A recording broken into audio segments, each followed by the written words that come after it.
Hola queridos amigos, Alababja, buenas noches. Alaba Fabio, buenas Ajá. noches. Perdón, antes de iniciar quería hacer una pregunta. El tema de la semana pasada fue fanatismo, ¿sí? Sí, Entonces, pues mucho se ha hablado del fanatismo y esto, y me pareció súper bonita. Decía pues que en general una de las, digamos, la tierra fértil para el fanatismo es justamente la ignorancia, el hecho de que una persona no comprenda los principios de la fe y todo. Sin embargo, pues a mí en ocasiones me ha pasado que estoy hablando con una persona y de repente en la conversación entran temas de la fe y todo, y hay gente que me dice, lo que pasa es que tú eres muy fanático, ¿sí? Como porque, como que todo el tiempo quiero estar hablando de lo mismo, por ejemplo. Y mi papá también dice que por el hecho de no consumir ni siquiera una gota de alcohol, entonces ya eso es fanatismo. Pero entonces quería saber de pronto Kurosh qué opina o a partir de qué momento ya dejaría, o sea, se convertiría en fanatismo esto de todo el tiempo estar hablando de la fe. No, mira, Armando, una cosa es tener principios, otra cosa es imponer esos principios a otros. Por ejemplo, yo estaba hablando en este momento que fui con dos amigos allá en Perú y estaban tomando y tomando y tomando y yo no probé una gota, pero los acompañé y no los menosprecié porque no soy fanático, pero tengo principio. O sea, Bajaola me ha dicho a mí, Kurosh, no tomes y no tomo. Pero no es que voy a gritar en la calle, señores, no tomen, se van a ir al infierno. Eso sería fanatismo, ¿no? Yo y pienso, por, ajá, y por ejemplo, en el lado del licor, la medicina ya ha comprobado que es perjudicial para el organismo. No solamente eso, sino en los colegios acá de primaria en Perú enseñan que es una droga. Entonces, eso no es fanatismo, eso es cuidar la salud. Bajaola ha dado ese decreto para cuidar la salud del pueblo, de la civilización. Entonces hay que decir a esa persona que está completamente equivocada, que simplemente tomar una copita de cualquier licor ya es alcohólico. Entonces, eso no está bien. Y fanatismo es como dice Kurosh, ¿no? Que para todos lados quiere uno imponer lo que dice. Sin embargo, el Bahá'í regularmente lo que hace es compartir y decir, mire, esto no se hace así, esto se hace así, la fe Bahá'í dice esto. Punto, nada más. No quiere decir que lo vas a agarrar del cuello y que tienen que obedecer lo que tú dices. Eso no es así. Ese ya sería fanatismo. eso no quiere decir que no hay bajáis fanáticos, ¿no? Yo me Ah, imagino sí. que sí. Pero yo, por ejemplo, respeto a cada quien, sea en cuestión de alcohol, ¿no? Que para mí es algo ya bastante fuerte y serio que no debo tomar y no debo tomar. El Por hecho de... ejemplo, yo tengo amigos católicos, amigos evangélicos, amistades cristianas, amistades seguidores de Krishna, ¿no? Y que comparto con ellos, a veces voy a su local, estamos conversando un momento, me acuerdo de que uno de los líderes de los seguidores de Krishna me dijo, por favor, no te lleves a mi rebaño, porque escuchaba que hablaba yo de la fe Bahá'í, ¿no? Pero simplemente por amistad nada más. Y Sí, ¿cómo se llama? Para que sepan que hay otra religión mucho más avanzada, ¿no? ahora sí, como la fe Bahá'í también establece la moderación como una medida precisamente para prevenir el fanatismo en el Bahá'í, ¿no? Entonces, si tú acudes a una junta, a un grupo de amigos que no desean que hables de la fe Bahá'í o de... No hables de la fe Bahá'í, punto. Hablen de películas, hablen de Maluma. Pero, por ejemplo, está el ejemplo de uno. Por decir, Abdul Bahá dice de que si vas a hacer una broma, debes mirar alrededor para no ofender a nadie. Por Sí, ejemplo, y eso no lo hacen así nomás. Lanzan la broma y al que le caiga, le cayó, y lo avergüenzan. Entonces, esa es la diferencia entre una persona que no tiene esa moderación. Perdón, Guillermo, ¿y tú de pronto sabes dónde está esa cita particular? Me interesa muchísimo. ¿Cuál? La de que Abdul Baha dice que antes de hacer una broma uno tiene que... Bueno, eso está en los escritos, yo no recuerdo, creo que es en Sabiduría de Abdul Bahá, que es Hoy, bueno, una enseñanza de él de cómo debe ser uno. Creo que ahí debe estar, pero no te podría decir en qué libro y en qué texto, pero vale. sí lo tengo bien presente. Muchas gracias. Muy amable, Fabio. Entonces, Fabio, eso no quiere decir que nosotros los bajáis, porque Bahá'u'lláh dice que no debemos ser fanáticos, entonces automáticamente no somos fanáticos. Yo he visto no casos en que un bahá'í puede ser bastante fanático en su juicio hacia los demás, en la exageración con que quiere que todos cumplan un cierto principio. Yo pienso que debemos ser moderados y sabios a la hora de emitir juicio, a la hora, es más, no debemos juzgar a nadie, pero a la hora de dar nuestra opinión también tenemos que ver a quién se lo estamos dando y en qué momento. Si es una reunión social, hay cosas que ahí no se hablan, no se hablan de otras cosas. Entonces, ajá. No, es cuanto lo que decía Guillermo sobre alcohol, por ejemplo. Bahá'u'lláh prohibido es para protección de uno, para salud de uno. Pero ahorita hasta Ciencia, en periódico hace unos días, decía que tomar alcohol sobre tiempo puede causar cáncer. Eso decía. Y también ahora para tráfico, el gobierno ha ordenado que ni una gota de alcohol deben tomar cuando están manejando, si no van a ir a cárcel. O sea, por otros medios, Bahá'u'lláh está haciendo sus leyes que la gente comprenda un poco. En estos días ha salido publicado lo que dice nuestra amiga Yale, que han descubierto de que el licor produce cáncer. Yo oí también. Sí, la verdad es que, bueno, ahorita estábamos más enfocándonos en el tema del fanatismo, ¿no? Más que en el tema del alcohol en sí, qué ventajas o qué desventajas puede tener. Sí, ya hemos tenido una reunión acerca de ese alcohol también hace tal vez el año pasado. Amigo Kurosh, por favor, la hora. Sí, eso iba a decir que voy a enfocar aquí la dedicación de esta reunión.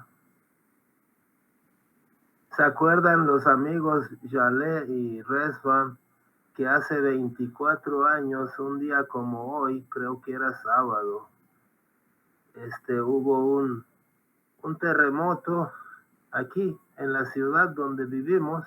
En Santa Tecla, sí. Sí, aquí hubo la mayor daño, la mayor parte del año, el 13 de enero de 2001. La imagen que están viendo ustedes se llama Las Colinas. Es aquí a mi derecha, a unos 2-3 kilómetros de aquí. O sea, si uno subiera al techo, tal vez lo ve desde aquí. Yo recuerdo ese día estaba trabajando en la mañana y de repente comenzó a temblar, un temblor que duró casi un minuto, como 50 segundos, algo así. Entonces, cuando yo salí de la puerta de mi oficina y miré hacia la derecha, de repente vi una gran polvareda que se levantaba a lo lejos. Dije, Dios mío, ¿qué será? ¿Un volcán o qué? Y después, cuando vine a la casa, el televisor se había caído al suelo, pero sin mayores daños en las casas nuevas, ¿no? Pero en las casas tal vez viejas, muchas se cayeron. Pero la cosa es que esa polvareda que yo vi era ese pedazo de tierra que se desprendió de la montaña, que se llama Cordillera del Bálsamo, así se llama, que se desprendió un buen pedazo de tierra y se vino a barrer como a un par de cuadras de una colonia que estaba muy cerca a esta montaña y murieron bastantes personas. Algunas de esas personas eran gente que uno conocía, ¿no? De cerca. Así que fue un evento bastante triste. Y Sí. ¿se acuerdan ustedes? Sí, para mí era un día negro y todavía estoy bajo de control de psiquiatra, porque nosotros en Portal de Santa Tecla teníamos negocio. Mi hijo tenía, mi esposo y yo, mi hija también estaba en su clínica y también mi yerno tenía un almacén de cosas deportivas. Todos se cayeron, todos. Entonces era gran golpe para todos nosotros, no solo nosotros, para toda persona que en una colonia, todos fueron bajo de tierra, bastante. Así que de verdad era un día muy, muy con mal recuerdos y quedamos en la calle porque en caso de nosotros, toda familia habíamos perdido todo, todo. Entonces, pero siempre hay que confiar a Dios y oraciones y pensar que era pruebas de Dios también para nosotros, porque habíamos comenzado de cero en El Salvador, ya estábamos algo medio, gracias a Dios, trabajando muy bien y de repente se cayó todos. Entonces, de verdad era un gran prueba de Dios, era que todos los días yo en la casa oraba, decía tabla de Ahmad, y mi esposo iba a buscar algún lugar porque estábamos asegurados, por lo menos seguro nos ayudó algo. Y poquito a poquito pudimos levantar. Bueno, no quiero largar porque el tema muy bastante y ni quiero recordar porque este domingo pasado que fue terremoto otra vez, me recordé este día tan feo. Para mí es un día histórico, como que algo en película había visto siempre, pero estaba viendo en mi ojo que está cayendo así paredes de la farmacia de mi hijo. Yo no quería salir, de repente la chica que me ayuda en el almacén agarró mi mano, así que puse mi pie en Portal, así quedó como sándwich, almacén, todo. Así que, pero siempre estamos adelantados, Dios es grande y siempre estamos agradecidos a Dios a pesar de todos, nunca abandona a sus siervos, nunca. Perdón que quité su tiempo. Oh, no, gracias. Yo iba a hablar de esto, pero menos mal usted estaba y decidió contar con más elocuencia. No, pero recuerde, Resvan, que ustedes vienen a servir a Bajaola y en cada momento, cada paso que dan, Bajaola camina junto con ustedes. Así Sí. que adelante, Yalea. ¿O quién más quería decir algo? Lo mismo, era muy triste este día, de verdad, inesperado todo. Y ahora ha pasado, ¿cuánto? 24 años de este fecha. Y creo que después de este marzo, en un mes, en febrero, también hubo otro terremoto. Sí. 17, creo que era un sábado, 17. Porque yo iba a viajar, me caí, todo en la casa, pero el día siguiente tuve que pedir silla de ruedas para ir a avión. Así es la vida. Bueno, entonces vamos a... Y también hace unos días falleció la tía de Diego Funes, que es un amigo que solía participar en estas reuniones.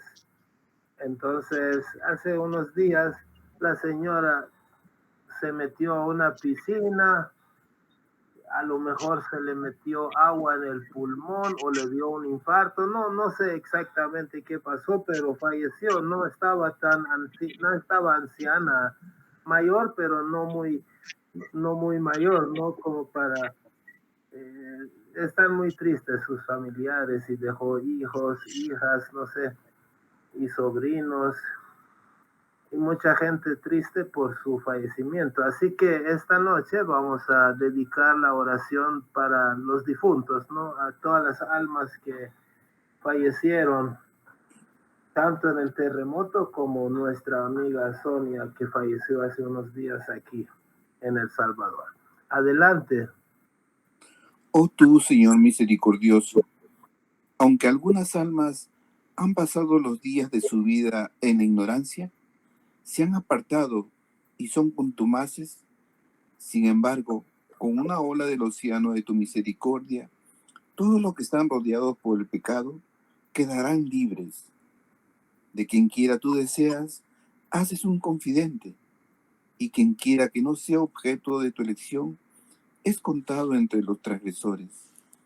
Si nos trataras con tu justicia, todos nosotros no seríamos sino pecadores, y mereceríamos ser excluidos de ti.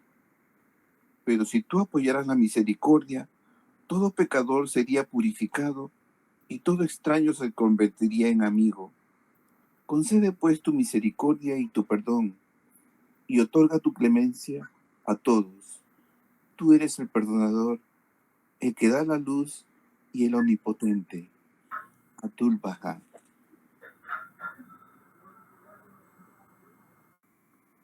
Ok, muchas gracias, Guillermo. Vamos a poner unos segundos la información de contacto. Esperemos que Dios se apiade de sus almas, ¿no? Y que tengan su perdón y su misericordia y gocen de la cercanía de Dios.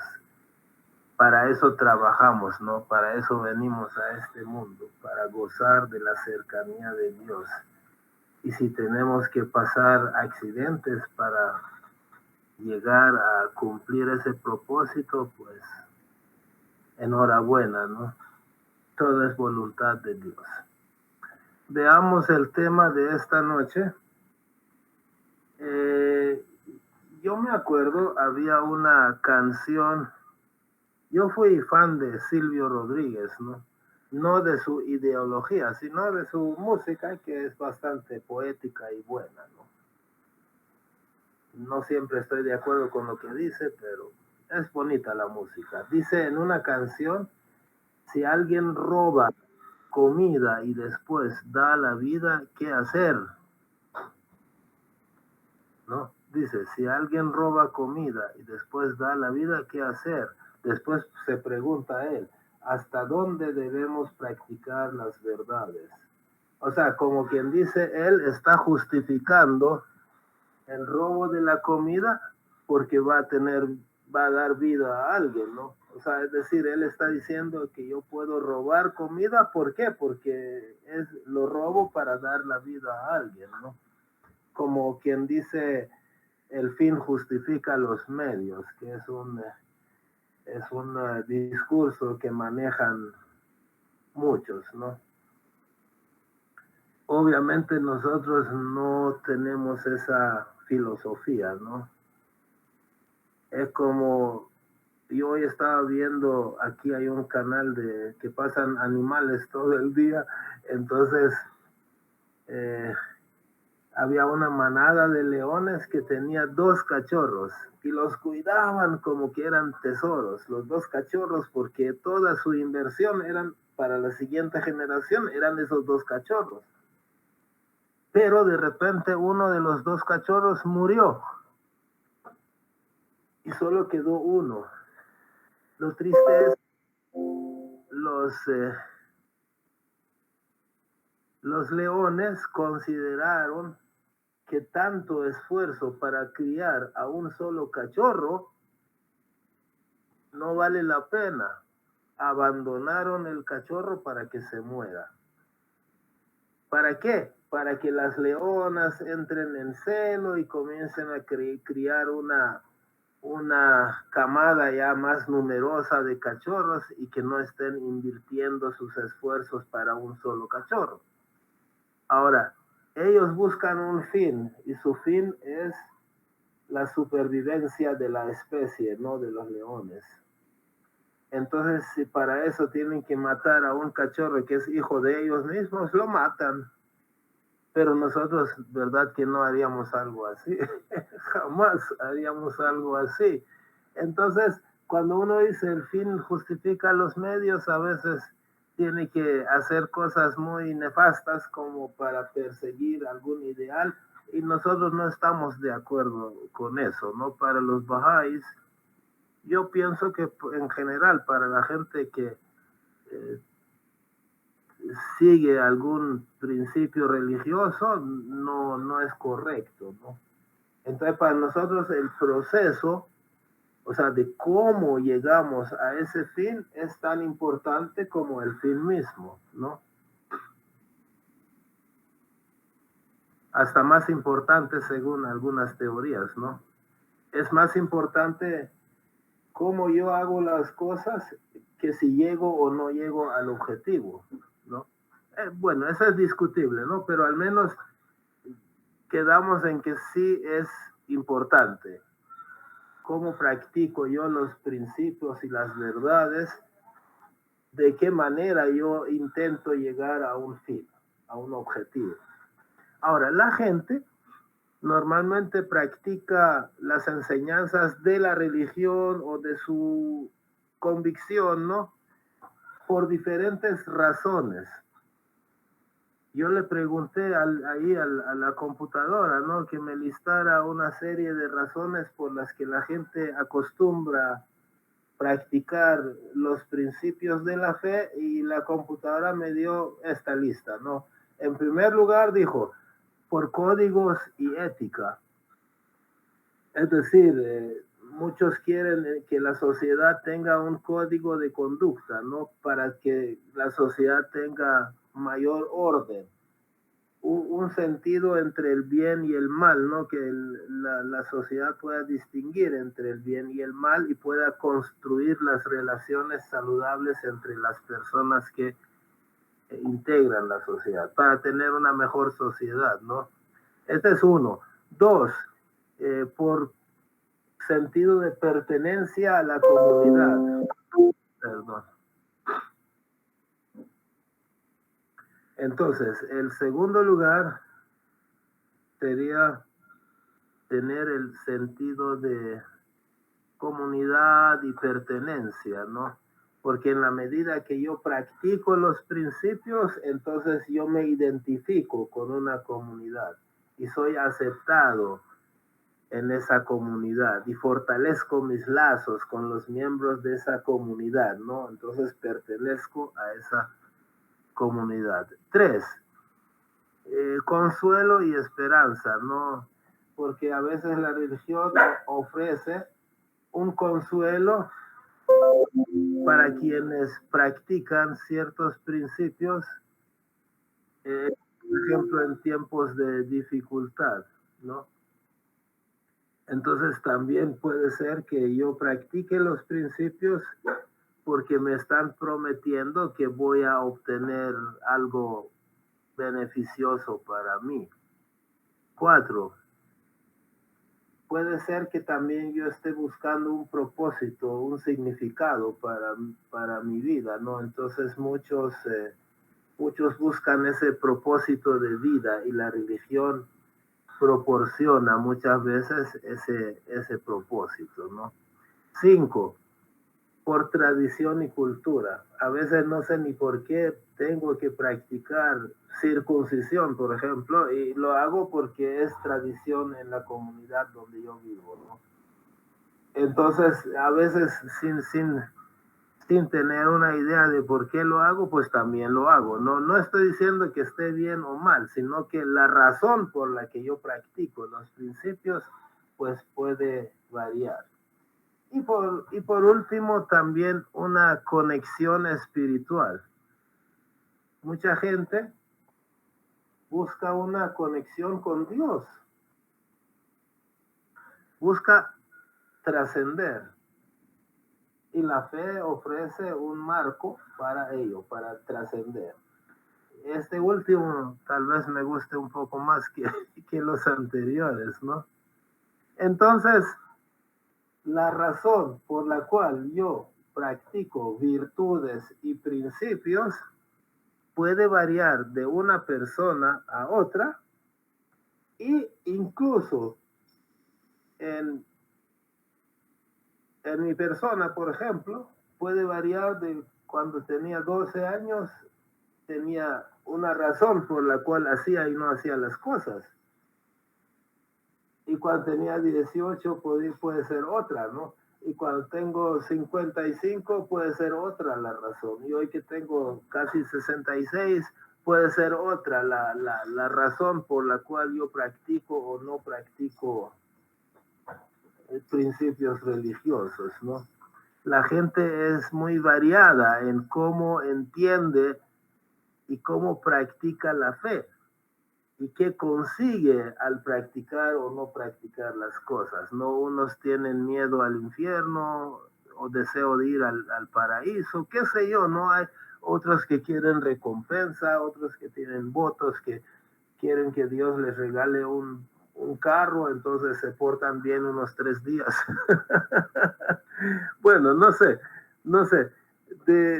Desde el más fanático hasta el más abierto de mente, tienen una razón, pues, por la cual.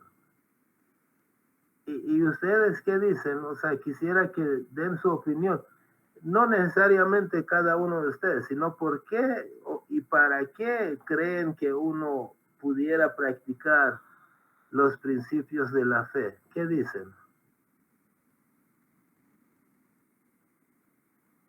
Cola, por favor. El comportamiento que ha traído como guía la fe Bahá'u'lláh y da lugar a una armonía en el mundo. Eso es muy importante, sobre todo de que como base está el amor, ¿no? Muchos se enseña en la fe Bahá'í que hay que tener amor a la humanidad. Y el amor a la humanidad no es hacerle una caricia, sino ver por ellos, no servirlos. Gracias. Excelente, es una motivación, ¿no? Fabio. Bueno, hola amigos, presencialmente. Bueno, hoy estoy con una amiga, ella recién está aprendiendo acerca de los principios de la fe, entonces... Hola, buenas noches. Listo. Buenas noches. Buenas noches. Buenas noches. Entonces, bueno, me parece bonita la pregunta, me parece interesante, ¿no? ¿Por qué seguir las enseñanzas o por qué obedecerlas? Yo pienso que hay muchas razones en realidad, pero algo, o bueno, pues mi motivación, por ejemplo, para leer, por ejemplo, para seguir las enseñanzas es en medio de todo el amor tan grande que siento por Dios. Sí, resulta que, a ver, sentí pues que Dios me sacó de la oscuridad de mi pasado y Él hizo de mí la persona que soy hoy, ¿sí? Digamos, sí, la persona en la que me he llegado a transformar y todavía interactúo con gente de mi pasado y me doy cuenta de cómo estar en este momento y digo, es impresionante la cantidad de bendiciones que Dios ha derramado sobre mí. Entonces, eso me da mucho, me da una luz como muy clara acerca del amor que Dios siente por mí. Y bueno, siento pues que, no sé, digamos, podríamos decir que una forma de agradecer, pero no es tanto agradecer, sino demostrarle mi amor a Él, como, no sé, pienso que iría por ese lado. No tengo de pronto palabras para describir, ¿no? Porque seguir las enseñanzas, pero es una pregunta muy bonita. Gracias, Fabio. Ya vas a ver que más adelante vamos a poner una cita de Bahá'u'lláh donde confirma lo que tú estás diciendo. Marina. Sí, buenas noches. Buenas noches a todos. Disculpen, me atrasé un poquito, venía manejando. No se Ay, qué preocupe. lindo, muy lindo el tema. Voy a ser breve y muy bonita la pregunta. Solo voy a contar algo bien breve. Cuando yo estaba pequeña, quizás 5 o 6 años, vivíamos en el campo. Mis padres tenían pues una propiedad y todos vivíamos en el campo. Entonces la diversión era que en la noche él nos sacaba a todos los niños, ¿verdad? No mirábamos televisión, le gustaba el que apreciáramos la naturaleza. Y entonces mirábamos el cielo. Y yo le preguntaba a papá, ¿y quién ha hecho todo esto? ¿Y por qué están allá arriba esas luces? Y todo, ¿verdad? Entonces él nos daba muchas enseñanzas, que todo era creación de Dios y que habíamos venido a esta tierra a hacer cosas buenas, ¿verdad? Amar al prójimo, porque lo demás no importaba, porque Dios lo daba por añadidura. Dios nos ve, Él está ahí, y nosotros siempre mirábamos para arriba y sentíamos, y así lo siento yo hasta ahora. Yo me siento tan agradecida realmente, como dijo el compañero anterior, porque he pasado tantas situaciones difíciles, pero siento la fortaleza que Dios siempre me ha dado. Entonces a mí lo que me guía es realmente el desarrollo del amor al prójimo. Y así aprendo yo a valorar la gran inmensidad de lo que Dios nos ha dado realmente. Así que, porque es algo inexplicable lo que se siente en uno, en su corazón, cada vez que uno ayuda a otra persona. Yo siento una alegría y siempre practico estar viendo el cielo. Platico con Dios y miro el cielo porque así me lo enseñaron, ¿verdad? Que ahí está Él y que yo sé que está en todo lugar, pero siento una conexión bonita cuando miro las estrellas. Es una forma de quizás como de comunicarme y sentirme que ese gran universo es algo inmenso y nosotros somos chiquitos a la par de él y no hemos venido por gusto. Así decía mi papá también, aquí estamos en una escuela, así que hay que practicar el amor al prójimo. Solo eso, gracias. Maravilloso, gracias Marina. Sí, o sea, cuando uno mira al cielo no es que Dios esté ahí, pero al ver esa grandiosidad, yo pienso que se acuerda un poquito de Dios, ¿no? Es como un símbolo, ¿ya le? No, muy bonito lo que dijeron antes y historia que dijo Marina. Muy bonito. También podemos decir que el hombre ha sido creado un ser espiritual y para acercarse a Dios necesita desarrollar cualidades y principios espirituales. Eso. Bueno, sí, vamos a tocar esto también más adelante. Gracias, Yole. Para acercarse a Dios necesita espiritualizarse. Lo tengo también. ¿Alguien más? O sea, no es que aquí vamos a dar la respuesta a eso, ¿no? Vamos a, en la invitación creo que ponía que vamos a discutirlo, ¿no? No vamos a resolverlo. Bueno, si hay alguien más, pues me interrumpe. Si no, vamos a pasar. Vamos a ver. Vamos a hablar un poco sobre los nombres y atributos de Dios.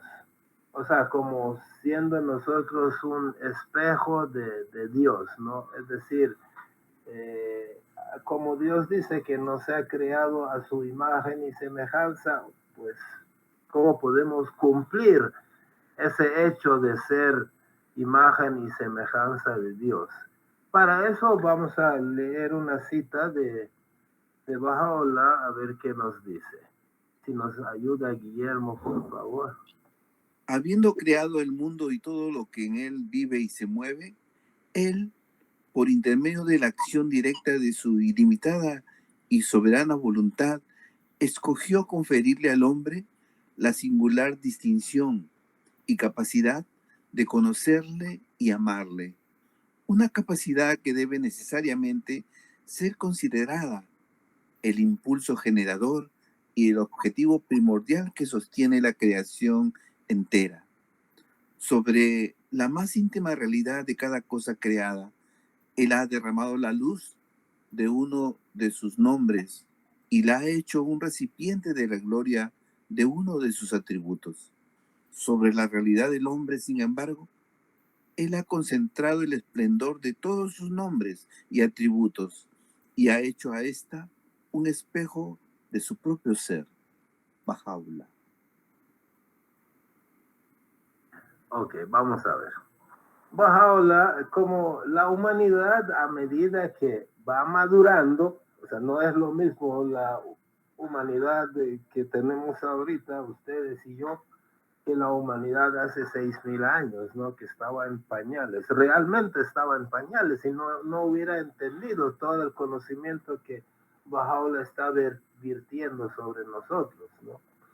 Entonces Bahá'u'lláh pues ha revelado la verdad detrás de la creación, podríamos decir si fuéramos una revista de chisme, ¿no? Bahá'u'lláh por fin reveló la verdad detrás de la creación. ¿Por qué Dios creó al hombre?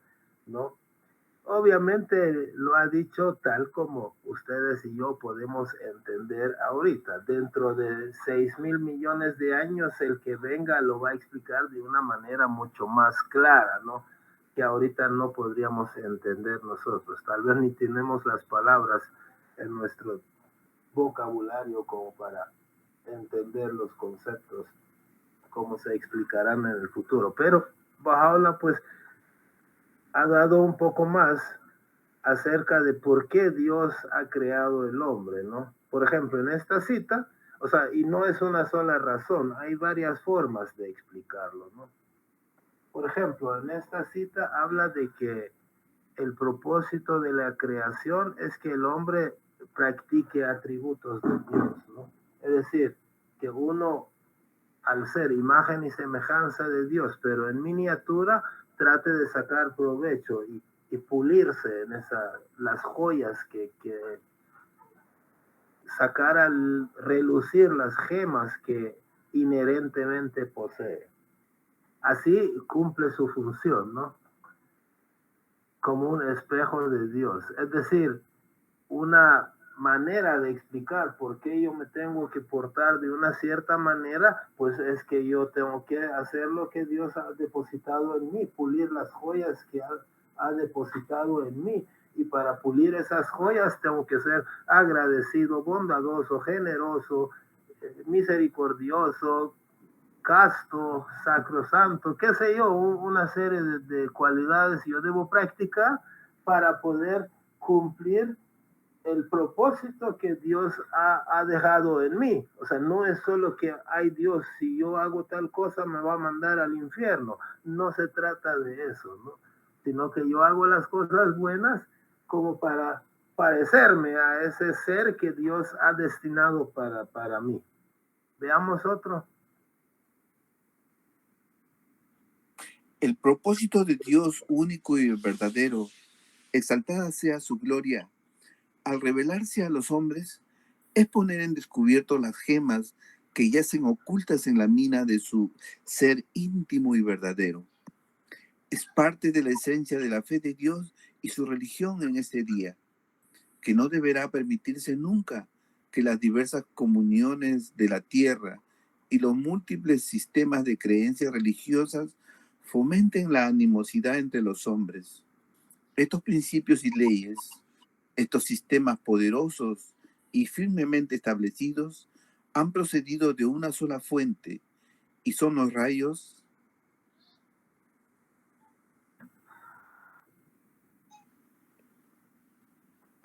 de una sola luz, que difieren unos de otros. Debe atribuirse a los requisitos variables de las edades en que fueron promulgadas. Bahá'u'lláh. Gracias.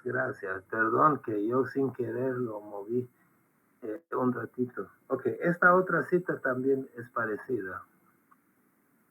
El propósito del Dios único y verdadero, al manifestarse a sí mismo, es emplazar a toda la humanidad a la veracidad y sinceridad, a la piedad y confiabilidad, a la resignación y sumisión a la voluntad de Dios, a la paciencia y amabilidad, a la rectitud y sabiduría. Su objetivo es cubrir a cada hombre con el manto de un carácter santificado y adornarlo con el ornamento de acciones buenas y santas. Bajaula.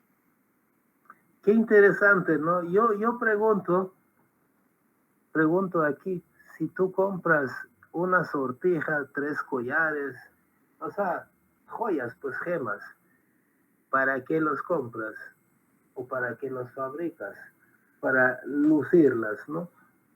Y para lucirlas, las tienes que pulir todos los días y sacarle provecho, ¿no? A esa joya para poder lucirlas, o sea, mostrarla, pulirlo lo más que puedas para que ese diamante, ese oro, ese platino, ese topacio, qué sé yo, lo que sea, luzca bien.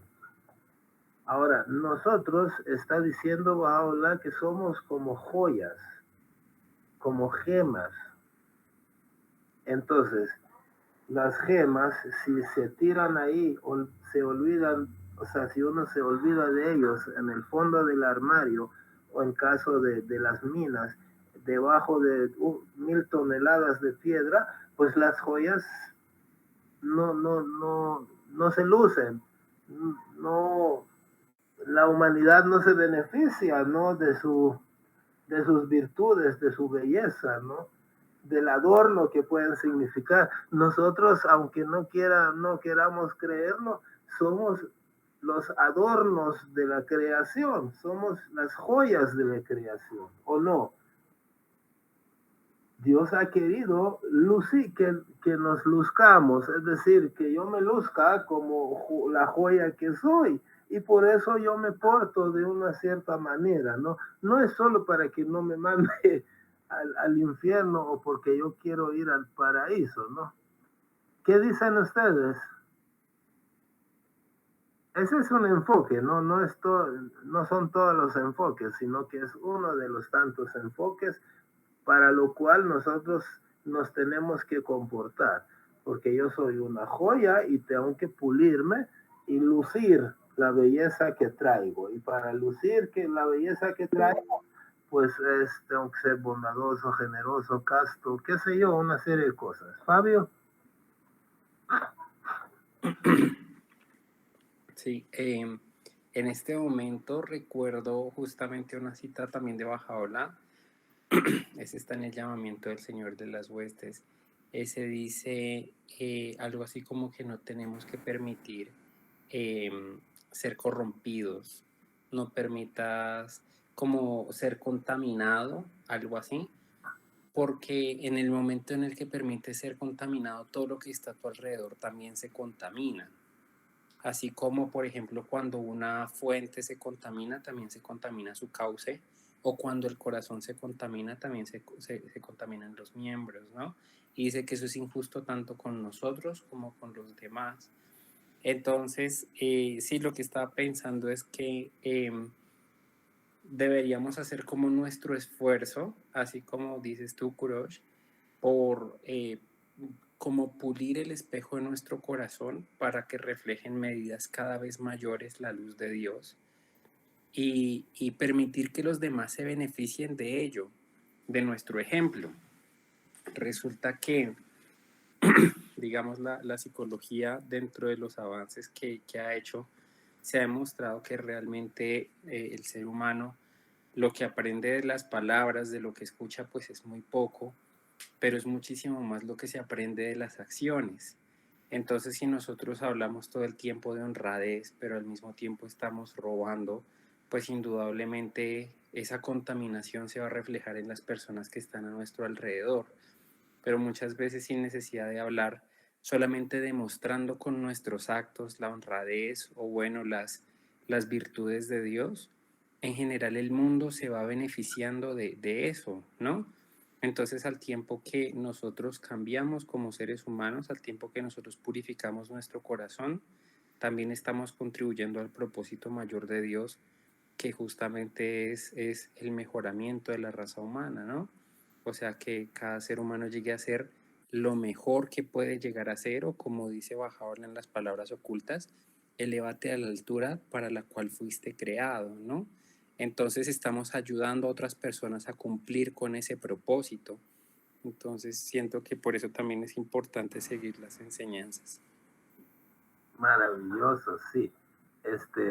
Como hay mucha gente que cree que solo creer en tal iglesia y se va al cielo y ya eso es todo, ¿no?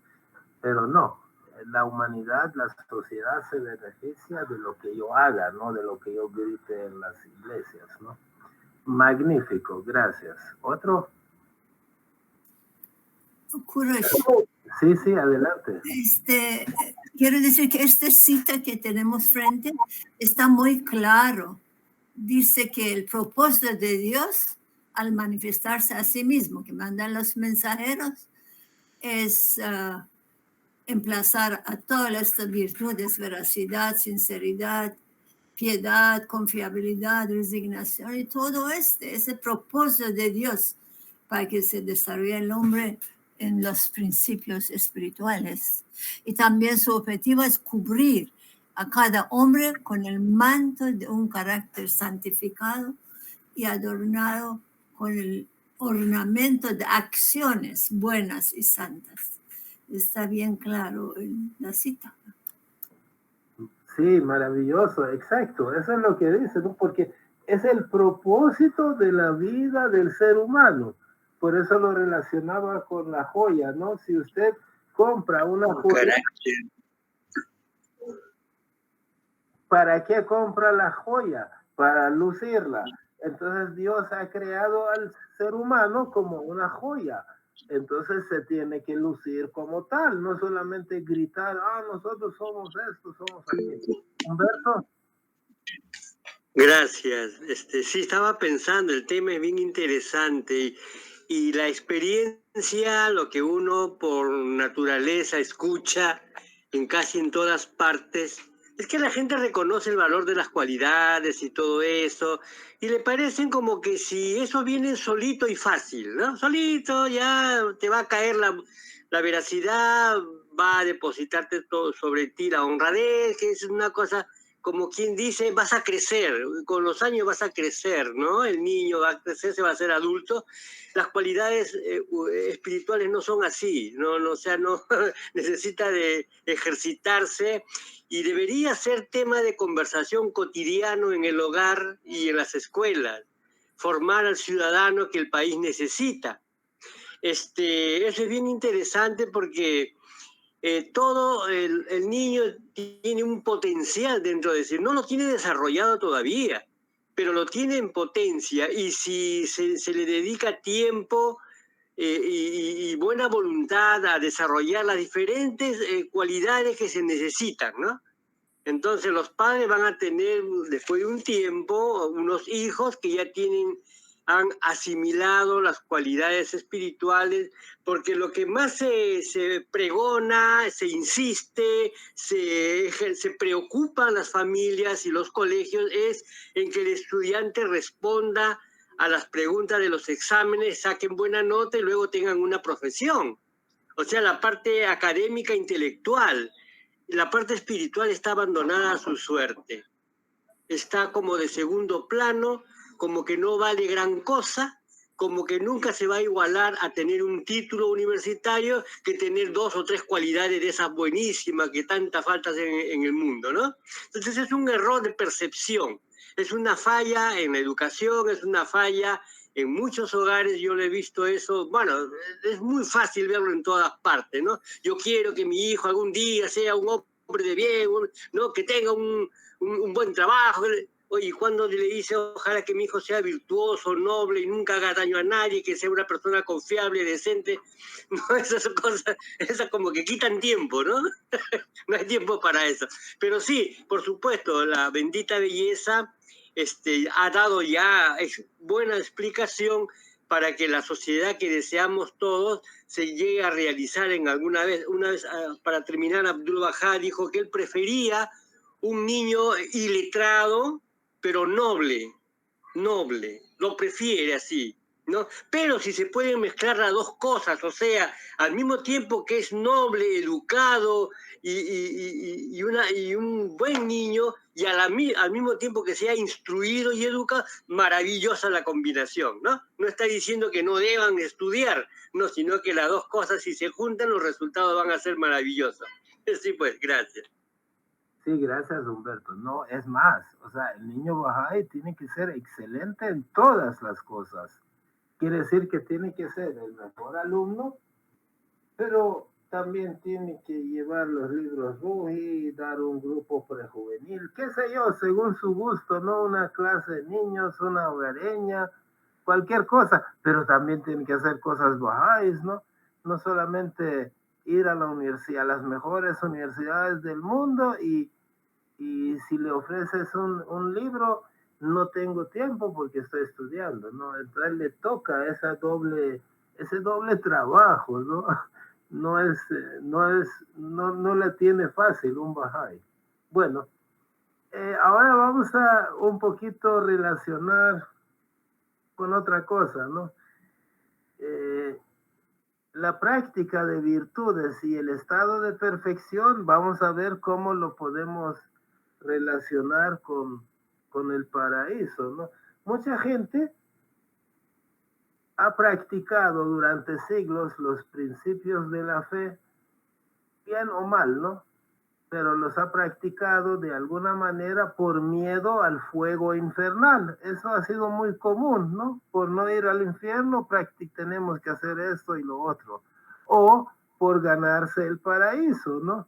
Porque creen que, Dios mío, paraíso es un lugar, hasta algunos musulmanes creen que ahí hay mujeres bonitas y vino y no sé, ¿verdad? Porque tú puedes buscar el paraíso en tu imaginación, lo puedes pintar como tú gustes, ¿no? Pero es una motivación que ha tenido y que tal vez los mensajeros anteriores, al ver que su población tenía poca madurez mental en esa época, pues le dieron ciertos ofrecimientos, ¿no? O usaron ciertas metáforas, ¿no? Para explicar qué logras tú si haces las cosas buenas, ¿no? Pero ¿qué es el paraíso, no? Porque a dónde te mandan muchos escritos, o incluso lo han pintado, ¿no? Muchos lo han pintado de una manera particular. ¿Pero qué? ¿Es un lugar físico el paraíso? Para a donde van los sacerdotes, los mulás y los rabinos, no creo, ¿no? Es un espacio o una condición espiritual. Obviamente un lugar físico no es, pero espiritualmente se puede describir de diversas maneras, tampoco es fácil, ¿no? Una de tantas formas, ¿no? Una de tantas formas de describir el paraíso es como dice el Bab. Obviamente el Bab ha hecho varios comentarios acerca de qué es el paraíso. Por ejemplo, en un lugar dice que el paraíso, no hay mejor paraíso para el hombre que reconocer a la manifestación de Dios. Es decir, para mí reconocer a Bahá'u'lláh ya eso es un paraíso, es una forma de paraíso, ¿no? Pero en esta cita que vamos a leer a continuación, da una definición alternativa, ¿no? De lo que es el paraíso. A ver. Ninguna cosa creada alcanzará jamás su paraíso, a menos que aparezca en su mayor grado de perfección prescrito. Por ejemplo, este cristal representa el paraíso de la piedra de la que está compuesta su sustancia. De igual modo, existen varios niveles en el paraíso para el mismo cristal. Mientras era piedra, no tenía valor, pero si alcanza la excelencia del rubí, una potencialidad que está latente en ella. ¿Cuántos quilates valdrá? Considera de igual forma todas las cosas creadas. Su santidad, el Bab. Es decir, yo practico las enseñanzas de Dios para obtener el máximo grado de perfección, ¿correcto? O sea, cuanto más virtudes humanas, o sea, virtudes que Dios ha puesto al alcance del humano, ¿no? Porque yo no puedo llegar a ser como Dios, pero llegar a ser como el hombre perfecto, puedo intentarlo, ¿no? Entonces, cuanto más virtudes practico yo, me acerco más a esa perfección.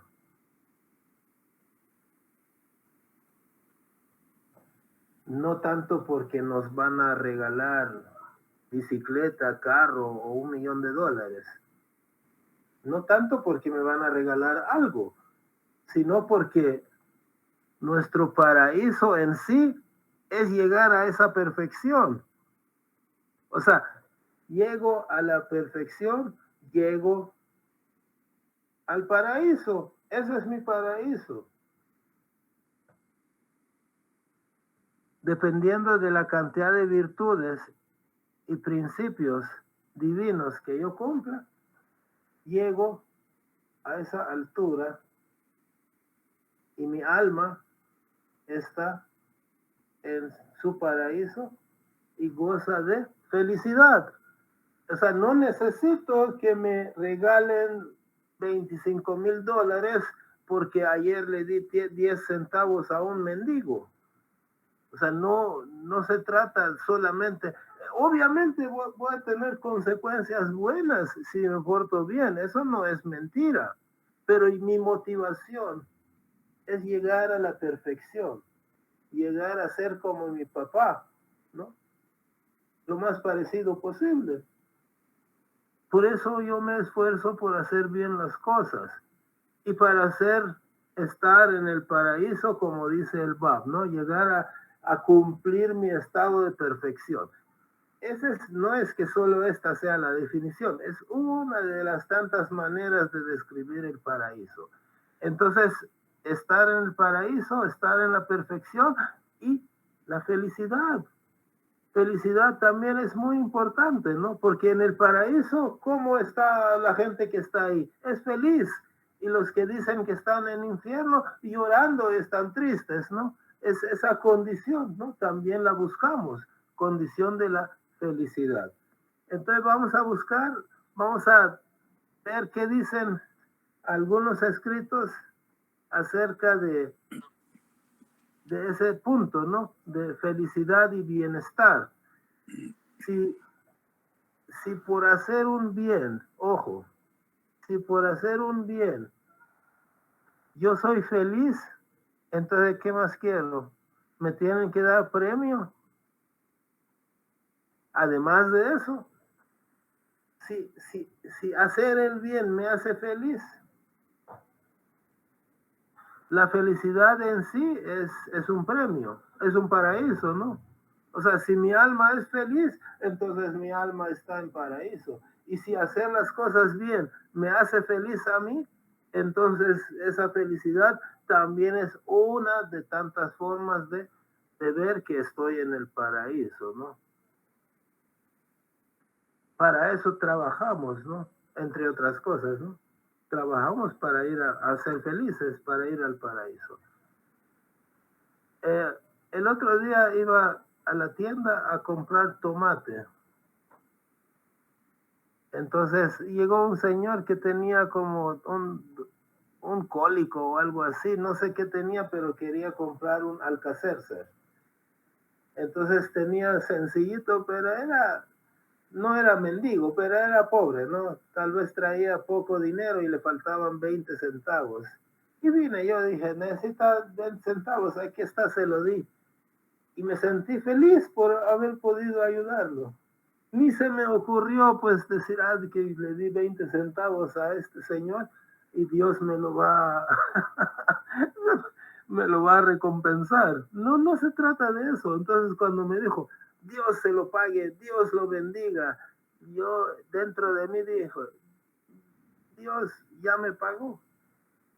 Habiéndome permitido que te ayude a ti, ya me pagó. O sea, ¿ya qué más quiero?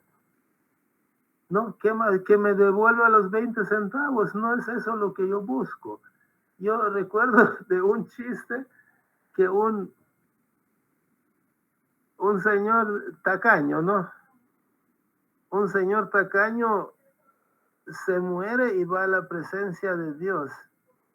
Y Dios, o no sé si San Pedro o Dios, es chiste, ¿no? Porque esto realmente no es así. Pero digamos que San Pedro salió y dijo, ¿y usted a dónde va? Me voy para el cielo. Entonces va a sacar sus libros, ¿no? Y comienza a buscar fulano de tal, Kurosh, a ver qué ves, pero si no hay ni una cosa buena que tú hayas hecho. Entonces el hombre le dice, ¿cómo no? El otro día iba a comprar tomate y le di 20 centavos a un señor que iba a comprar Alka-Seltzer. Ay, cierto, dice San Pedro. Y de repente dice, permítame, voy a consultar.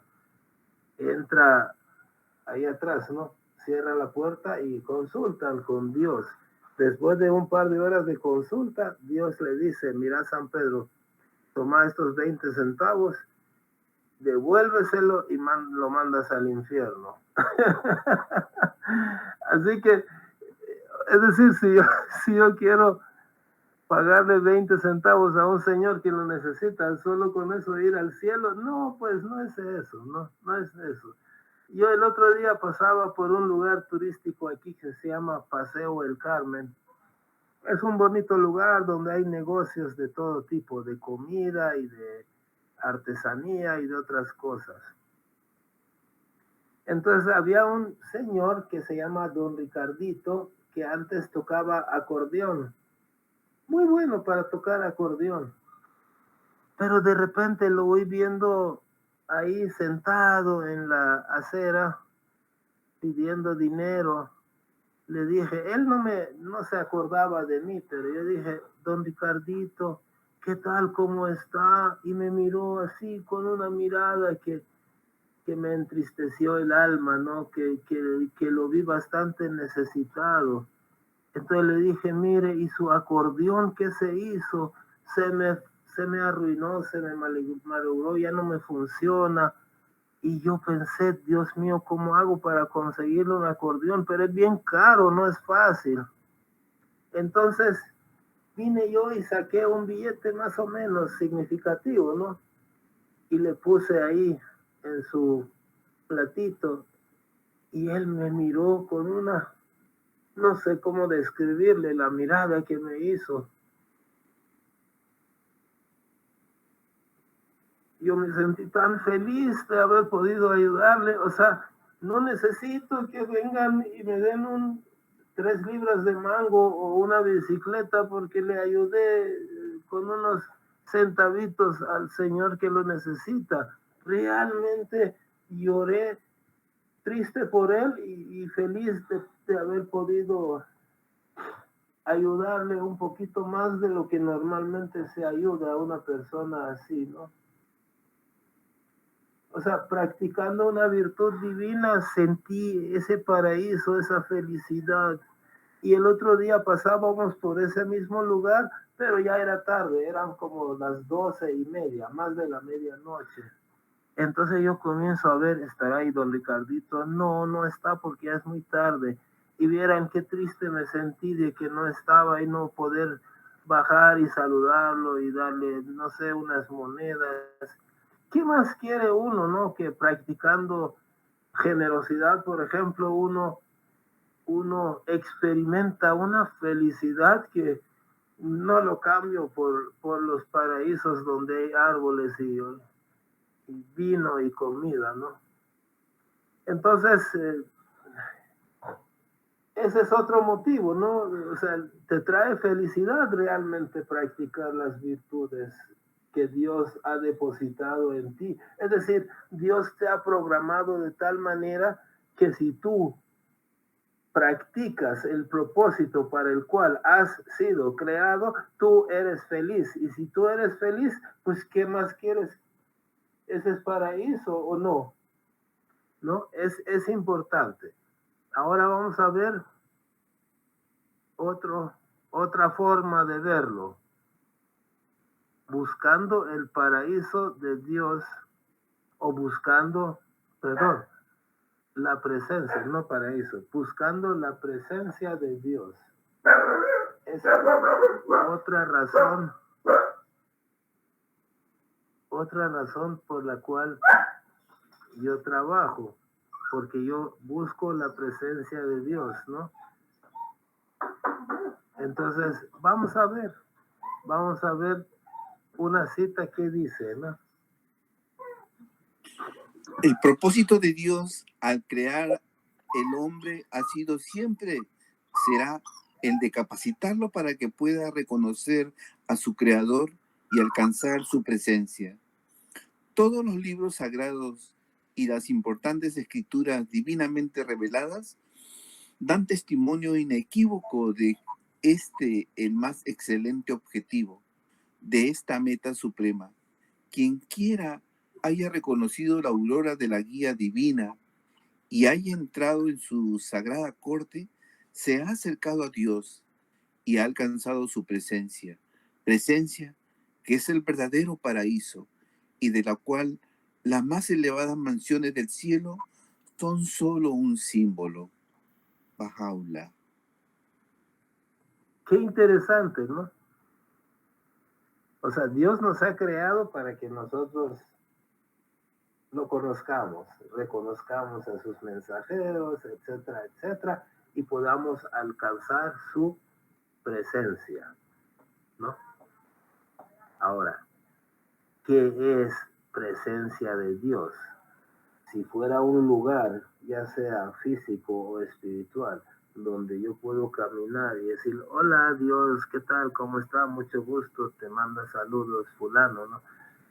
O realmente tiene algún otro significado, ¿no? Porque mucha gente cree que realmente presencia de Dios es ir donde está Dios.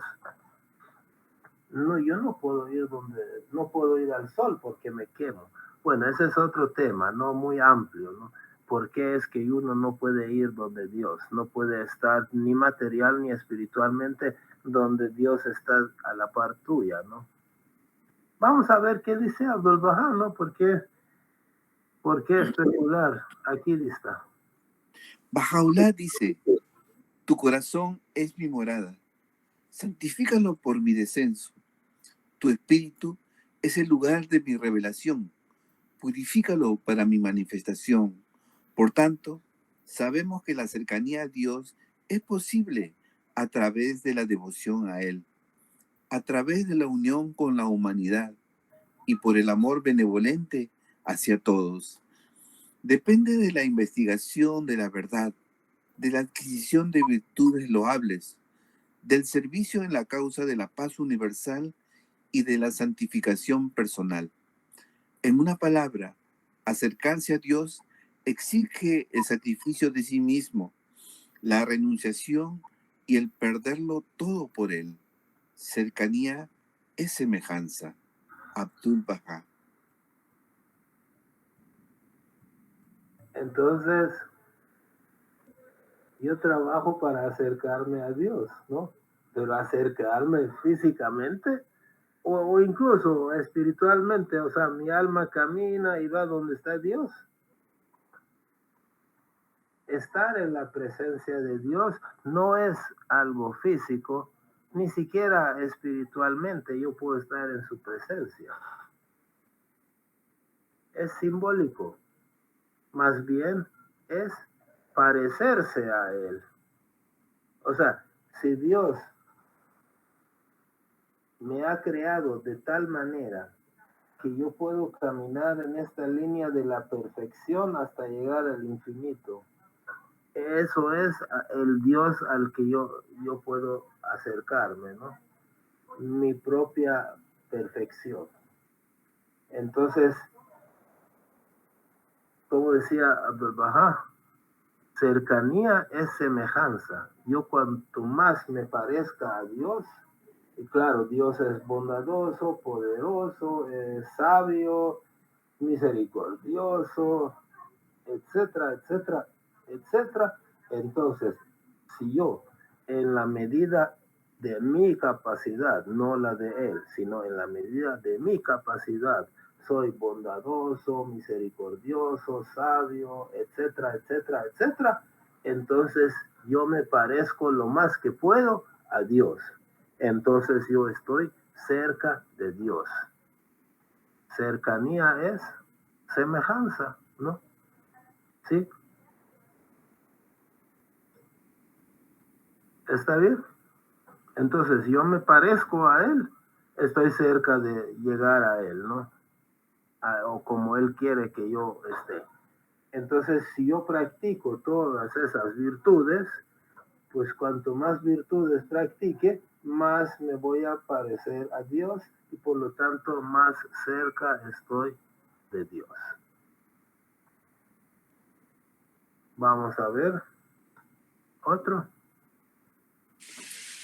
La lengua de mi poder, desde el cielo de mi omnipotente gloria, ha dirigido a mi creación estas palabras. Observa mis mandamientos por amor a mi belleza. Feliz el amante que ha percibido la divina fragancia de su bien amado en estas palabras, impregnadas del perfume de una gracia que ninguna lengua puede describir. Por mi vida, quien haya bebido el vino selecto de la equidad de manos de mi generoso favor, circulará alrededor de mis mandamientos que brillan sobre la aurora de mi creación. Bajaola. Ok, yo creo que algo así decía Fabio al principio, ¿no? Por su belleza, por amor, pues porque yo te amo. Y entonces hago lo que tú me estás pidiendo. Esa es otra forma de hacerlo. No es la única razón por la que yo observo sus mandamientos. Bueno, yo no sé, pero una persona perfecta o santa no es la única razón por la que observa sus mandamientos, pero es una forma de verlo, ¿no? O sea, si no tienes ningún otro motivo para, digamos, para ser bondadoso, generoso, misericordioso, hazlo porque por amor a Bahá'u'lláh, por la belleza de Bahá'u'lláh. Entonces, interesante, ¿no? Cómo hay diferentes formas de ver por qué yo me tengo que apegar a ciertos principios. Porque la gente relaciona los principios como esclavitud. Pero ya hemos visto en alguna ocasión de que no es así, ¿no? Los principios me hacen libre, pero libre de lo material. ¿Sí? Más bien los que buscan la libertad material son los que son esclavos de la materia.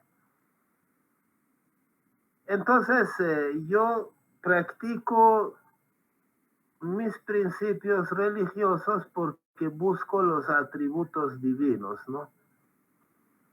O sea, quiero parecerme a papá. Quiero parecerme a mi papá porque lo amo, lo veo como un modelo, entonces quiero ser como él, entonces yo me comporto de cierta manera. Entonces, veamos qué dicen las palabras ocultas acerca de esto.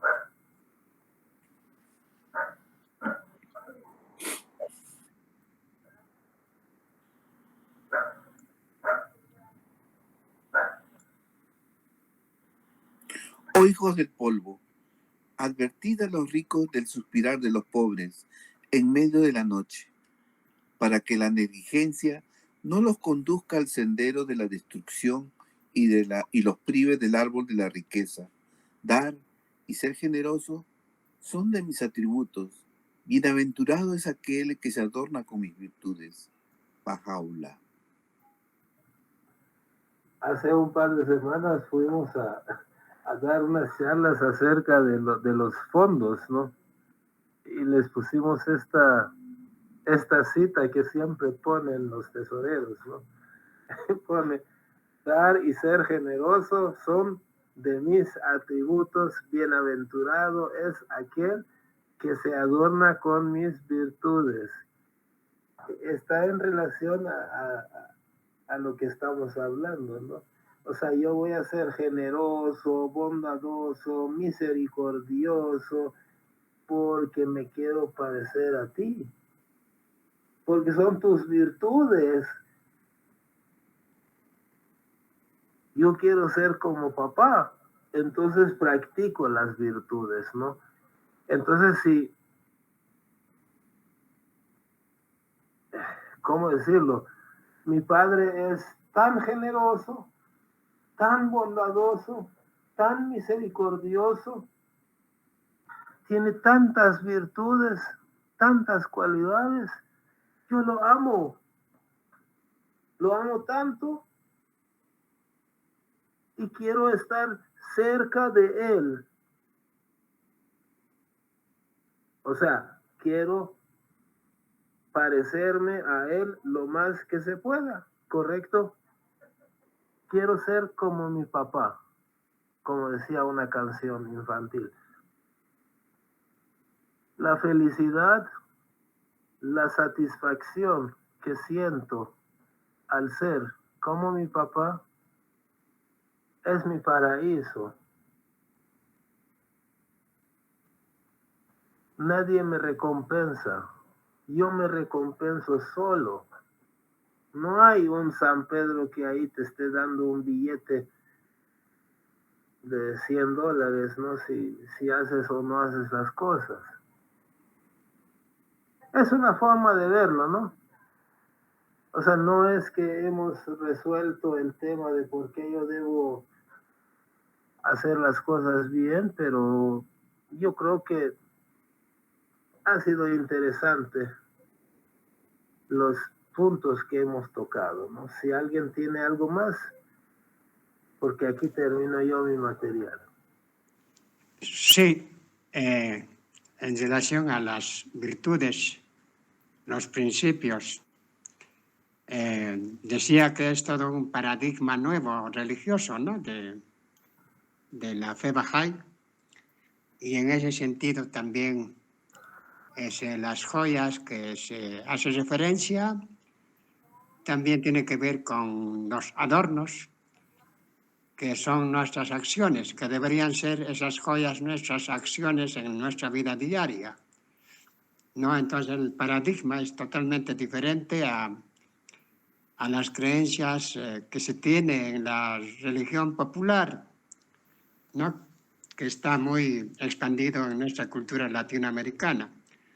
Entonces, en ese sentido es un desafío para seguir construyendo un patrón de un modelo de vida Bahá'í comunitario. Ese es el desafío. Gracias. Vaya, Fabio.